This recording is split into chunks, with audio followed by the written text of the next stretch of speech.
लोग पात्र हैं हायर पेंशन के, पूरे हिंदुस्तान के APS 95 के लोग, उनको हायर पेंशन प्रदान करें। वो हमारे पेंशन को 1000 से बढ़ाकर 7500 प्लस DA करे।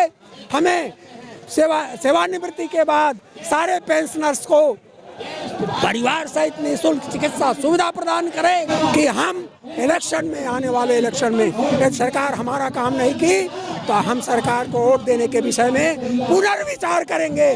सरकार को वोट दें अथवा न दें। हम सड़क पर हैं महाराज, हमें कुछ सूझ नहीं रहा है। हम अपने पति पत्नी का गुजारा कैसे कर सकते हैं 2000 में?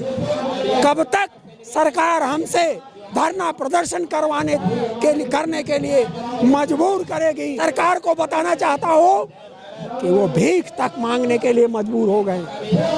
ये दशा हो गई APS 95 के लोगों का। हमें आयुष्मान कार्ड नहीं मिलता, हमें 5 किलो अनाज नहीं मिलता, हमें किसान सम्मान निधि नहीं मिलती, हमें जो भी सरकारी योजनाएं हैं उसमें कोई लाभ नहीं मिलता। 417 रुपए, 541 रुपए, 1250 रुपए पर मंथ पूरी सेवा काल में समय समय पर हम लोगों ने कंट्रीब्यूशन दिया। और यदि हम कहीं और निवेश किए होते, रिकरिंग डिपॉजिट किए होते, तो आज हमें 12,000 से 15,000 तक वो प्रति माह हमारा वो पेंशन मिलता। आदेश जारी करे हमारी पेंशन के इन्वेस्टमेंट के लिए 7,500 प्लस DA करने के लिए, वरना हम सरकार को चेतावनी भी आपके माध्यम से देना चाहते हैं। आखिर हम वृद्ध लोग, किसी की उम्र 65 साल, किसी की 70 साल, किसी की 75 साल, किसी की इससे भी ऊपर है, वयोवृद्ध लोग हैं। कब तक सरकार हमसे धरना प्रदर्शन करने के लिए मजबूर करेगी? इसलिए हम गुहार लगा रहे हैं सरकार से और सरकार को चेतावनी भी दे रहे हैं कि सरकार हमें न्याय दे, हमारी पेंशन का इन्वेस्टमेंट करे, वो हमारे पेंशन को 1000 से बढ़ाकर 7500 प्लस DA करे। हमें सेवानिवृत्ति के बाद सारे पेंशनर्स को परिवार सहित निःशुल्क चिकित्सा सुविधा प्रदान करें। और जो हमारे EPF के मेंबर APS 95 से आच्छादित नहीं हो पाए हैं, उनके भी लिए भी प्रावधान ले आकर उन्हें भी रुपया 5000 प्रति माह पेंशन दिया जाए। तथा चौथी मांग हमारी है कि 4/11/22 को जो सुप्रीम कोर्ट ने हायर पेंशन के लिए फैसला दिया था, उसमें जो EPF ऑर्गेनाइजेशन तमाम पेच लगा रहा है, तमाम अड़ंगेबाजी कानून का हवाला देकर, नियमों का हवाला देकर लगा रहा है, उसका सरलीकरण करके सरकार जो लोग पात्र हैं हायर पेंशन के, पूरे हिंदुस्तान के APS 95 के लोग, उनको हायर पेंशन प्रदान करें। ये हमारी 4 मांगों के लिए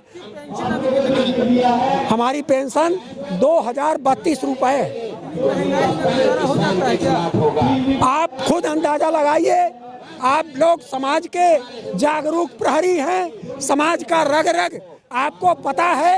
हम 2000 रुपए में हम ही नहीं, कोई भी हिंदुस्तान का एक नागरिक कैसे इस महंगाई के ज़माने में, जहां आवश्यक वस्तुएं, खाद्यान्न और रहन सहन के लिए जीने की आवश्यक वस्तुएं इतनी महंगी चरम सीमा पर हैं, सिलेंडर तक तो 1200 रुपए में मिल रहा है। तो साथियों, आप बताइए कि आप खुद आकलन करें कि हमारा गुजारा कैसे हो रहा है। हम सड़क पर हैं महाराज, हमें कुछ सूझ नहीं रहा है। हम अपने पति पत्नी का गुजारा कैसे कर सकते हैं 2000 में? नहीं हो पा रहा है। हम भूखों मर रहे हैं, हम सड़कों पर जीवन व्यतीत कर रहे हैं। हमारे कितने साथी हैं जो, मैंने आंख से आंसू निकलता है और सरकार को बताना चाहता हूँ कि वो भीख तक मांगने के लिए मजबूर हो गए। ये दशा हो गई APS 95 के लोगों का। और सरकार है कि चेतती नहीं, सरकार है कि कहती है कि सबका साथ सबका विकास। हमारा साथ कहाँ दे रही है? हम तो भूखों मर रहे हैं। हमें सरकारी जो योजनाओं का लाभ है वो तक तो मिलता नहीं। हमें आयुष्मान कार्ड नहीं मिलता, हमें 5 किलो अनाज नहीं मिलता, हमें किसान सम्मान निधि नहीं मिलती, हमें जो भी सरकारी योजनाएं हैं उसमें कोई लाभ नहीं मिलता। इसलिए कि हम APS 95 के लोग हैं। तो हमें सारी चीज़ों से वंचित कर दी और पेंशन इतना कम कि गुजारा ना हो। अब जिए तो जिए कैसे? इसलिए मरने पर उतारू हो गए हैं, आंदोलन पर उतारू हो गए हैं। भूख हड़ताल तक हम लोगों ने इसीलिए किया कि हम मर जाएंगे लड़ते लड़ते, लेकिन गुजारा न होने के कारण कैसे जिए। पिछले 2-3 दिन से आप लोग इतना कुछ होने के बाद आपको लग रहा है कि जो केंद्र में सरकार आप लोगों की मांगें पूरी करेगी? आप इसी से अंदाजा लगाइए कि ये सरकार कितना संवेदनहीन, कितना जन विरोधी, कितना पेंशनर्स विरोधी है कि हमें आंदोलन तक की परमिशन नहीं दे रही।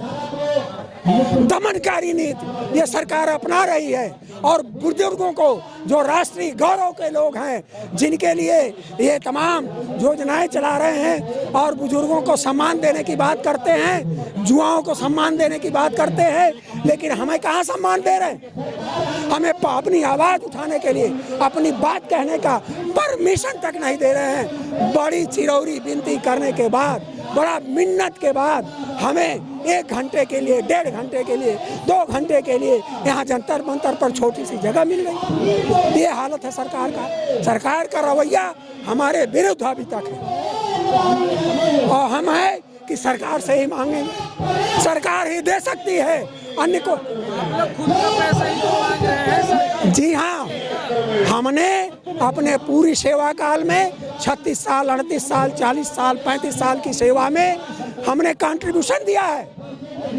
हमने 417 रुपये, 541 रुपये, 1250 रुपये पर मंथ पूरी सेवा काल में समय समय पर हम लोगों ने कंट्रीब्यूशन दिया और हमारा सारा पैसा जोड़ दिया जाए आज के बाजार मूल्य के हिसाब से तो वो 20 से 25 लाख रुपए प्रति व्यक्ति का, प्रति पेंशनर का सरकार के पास जमा है और उसके एवज में हमें मिनिमम 1000 रुपये तनख्वाह दे रहे हो, पेंशन दे रही।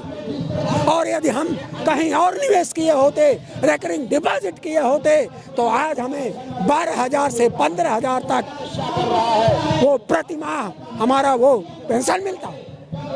ये डाका है हमारे पैसों पर सरकार का। और सिफत यह है कि जब हम मर जाएंगे, हमारी पत्नी भी मर जाएगी, तो हमारा ये जो जमा पूंजी है 20 लाख रुपए, वो सरकार हड़प लेगी। लोकसभा का चुनाव भी है 2 महीने बाद। लोकसभा का चुनाव भी है 1-2 महीने। जी, लोकसभा का चुनाव 24 में होने वाला है और हम लोग प्रयासरत हैं। हम लोग सरकार से निवेदन करते हैं कि सरकार हमारी मांगे इलेक्शन के पहले, आचार संहिता लागू होने के पहले हमारे मांगों के विषय में सकारात्मक निर्णय लेकर के आदेश जारी करे। हमारी पेंशन के इन्वेस्टमेंट के लिए 7,500 प्लस डीयर करने के लिए, वरना हम सरकार को चेतावनी भी आपके माध्यम से देना चाहते हैं कि हम इलेक्शन में, आने वाले इलेक्शन में यदि सरकार हमारा काम नहीं की तो हम सरकार को वोट देने के विषय में पुनर्विचार करेंगे। सरकार को वोट दें अथवा न दें, वोट का चोट होगा। ये सरकार हमारी मांग नहीं मानती है।